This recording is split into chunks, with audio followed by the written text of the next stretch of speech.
ছুটির দিনেও আশুলিয়ায় খোলা রয়েছে অধিকাংশ পোশাক কারখানা। এ বিষয়ে আরো বিস্তারিত জানাতে আমাদের সঙ্গে যুক্ত হচ্ছেন অপু ওয়াহাব। অপু, গত কয়েকদিনে আমরা জানি যে আশুলিয়া এলাকায় বিশেষ করে সেখানে যে গার্মেন্টস কারখানাগুলো ছিল চরম বিশৃঙ্খলা ছিল, শ্রমিক অসন্তোষ সহ নানা কারণেই। আজকে ছুটির দিন, কিন্তু আজকে খোলা আছে। এর আগে আমরা বন্ধ ছিল দেখেছিলাম বহুদিন। কেমন পরিস্থিতি সেখানে?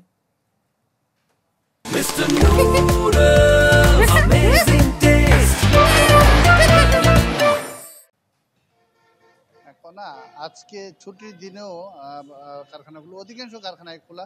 আমি যদি শিল্প পুলিশের তথ্য অনুসারে বলি যে এখানে যে শিল্প প্রতিষ্ঠান রয়েছে শুধু পোশাক শিল্প নয়, সমস্ত পোশাক শিল্প মিলিয়ে ১৪০০রও বেশি কিন্তু কারখানা খোলা রয়েছে।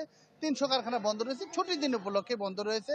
এর বাইরে গত কয়েকদিনের যে শ্রমিক অসন্তোষ এবং নানা কারণে দীর্ঘ যে কারখানা বন্ধ ছিল, পোশাক কারখানাগুলো যে বন্ধ ছিল, এতে যে উৎপাদন ঘাটতি হয়েছে সেই ঘাটতি পুষিয়ে নেওয়ার জন্য কিন্তু একদমই স্বাভাবিক বলা চলে যে স্বাভাবিক দিনের যে কাজকর্ম শিল্প এলাকায় ওইরকমই বিরাজ করছে। আমি এই মুহূর্তে রয়েছি ঢাকা ইপিজেটের সামনে। ইপিজেটের অবস্থা যদি দেখেন, আমার একটু আগেই এক শিফট শেষ করে আরেকটি শিফটের যে কর্মীরা রয়েছেন তারা ভেতরে প্রবেশ করেছেন। পুরোদমে, অর্থাৎ পুরোদমে যে কারখানার উৎপাদন সেটি কিন্তু চলছে। আমরা শিল্প পুলিশের সাথে কথা বলেছি।